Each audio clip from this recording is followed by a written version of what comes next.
Assalamualaikum warahmatullahi wabarakatuh.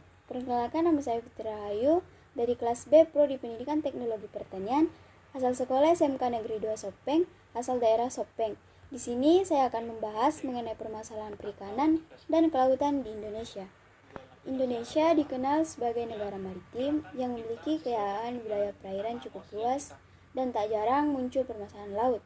Sebelum membahas apa saja permasalahan laut, kita akan membahas apa saja kekayaan laut Indonesia. Menurut sejumlah ahli, Indonesia dikenal sebagai negara maritim yang kaya akan sumber daya kelautan. Sumber daya tersebut seperti ikan laut yang dimanfaatkan masyarakat untuk meningkatkan pertumbuhan ekonomi. Jika permasalahan laut muncul, maka akan berdampak pada nelayan dan warga pesisir, karena penopang ekonominya akan terganggu. Lalu, apa saja macam-macam permasalahan yang terjadi di Laut Indonesia dan juga dampaknya? Permasalahan laut di Indonesia dibagi menjadi 3, yaitu yang pertama illegal fishing, yang kedua sampah di Laut Indonesia, yang ketiga penangkapan ikan dengan merusak. Pertama, illegal fishing. Permasalahan laut Indonesia yang kerap ditemui oleh petugas ialah illegal fishing atau penangkapan ikan secara ilegal. Laut Indonesia kaya akan ikannya, sehingga nelayan dari luar negeri banyak mengincar. Nelayan dari luar negeri yang melakukan penangkapan secara ilegal menjadi ancaman bagi kelautan Indonesia, serta merugikan masyarakat Indonesia.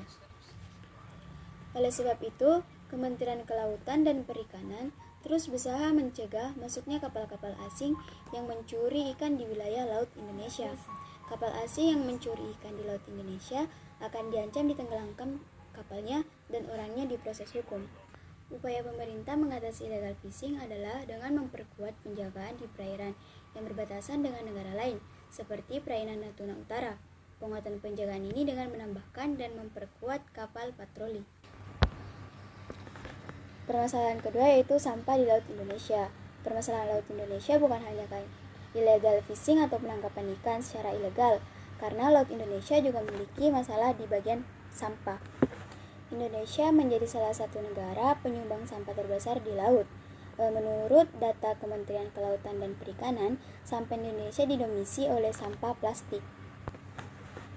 Sampah yang mencemarai laut akan berdampak buruk pada habitat laut, pariwisata, kesehatan, masyarakat pesisir, hingga ekonomi. Selain itu, laut banyak tercemar sampah plastik dan logam yang lama. Proses penguraiannya yaitu 50-400 tahun. Adapun upaya yang dapat dilakukan untuk mengurangi sampah di laut yaitu dengan menerapkan 4R, yaitu reduce, reuse, recycle, dan repackage. Permasalahan laut Indonesia selanjutnya yaitu yang ketiga, penangkapan ikan dengan cara merusak. Pencari ikan dengan cara merusak kerap terjadi di wilayah laut Indonesia yang sangat berbahaya untuk ekosistem laut. Penangkapan ikan dengan cara merusak seperti menggunakan bom atau pukat harimau. Cara tersebut bisa merusak ekosistem laut, bahkan akan merusak lingkungan laut. Upaya yang dilakukan salah satunya adalah dengan mencegah penggunaan alat yang dapat merusak ekosistem laut. Cukup sekian materi yang dapat saya sampaikan. Semoga bisa bermanfaat untuk kita semua. Wassalamualaikum warahmatullahi wabarakatuh.